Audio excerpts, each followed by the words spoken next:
Hey, it's Granddaddy here at Granddaddy Says What, and we're continuing our discussion on human history as we trace it here in the West, which is Europe and America and Americas. We stopped at about 1550 with the Protestant Reformation, and we're going to pick up there where we see the Ottoman Empire taking control, centered in Turkey.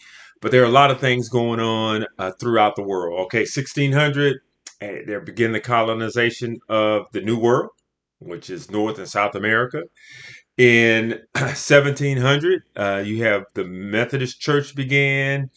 In 1750, modern missionary work started, primarily centered in Africa, but then also you see the beginning of Sunday schools. A couple of well-known denominations to some folks have begun. That's the African Methodist Episcopal Church, the AME Church, which was the first African American church in the United States. You also see other churches being formed at that time. And there was another organization that was formed in 1850 called the Salvation Army.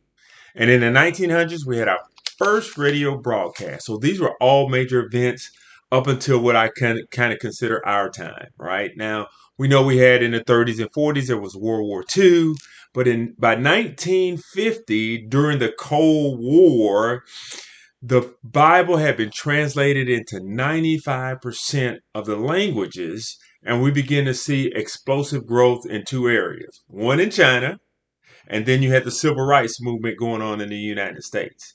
In 1970, we had the rise of the non-denominational church, but then we had Roe v. Wade, which caused a great split within the United States and where people were lining up politically. In 2000, of course, 2001, we all remember the terrorist acts, for those who are alive. But this thing called the internet came on the scene. In 2010, diversity takes over. You see splits in a couple churches, mainline churches like the Methodist and the Presbyterian churches because of this whole diversity movement. And then, of course, in 2020, we had two major events. We had the COVID epidemic, which shut down basically everything kind of worldwide, and including churches. And you had the George Floyd incident that heightened racial tensions in the United States. And now we're here today in 2025. Well, so that ends the discussion of history. So the next discussion I'm going to have with you is going to be about the future because we know what the future holds for us because we have read our words. This is Granddaddy saying what? Hope you enjoying this brief history lesson about the history of humankind. Hey, you have a blessed day and a happy 4th of July. I'll see you tomorrow.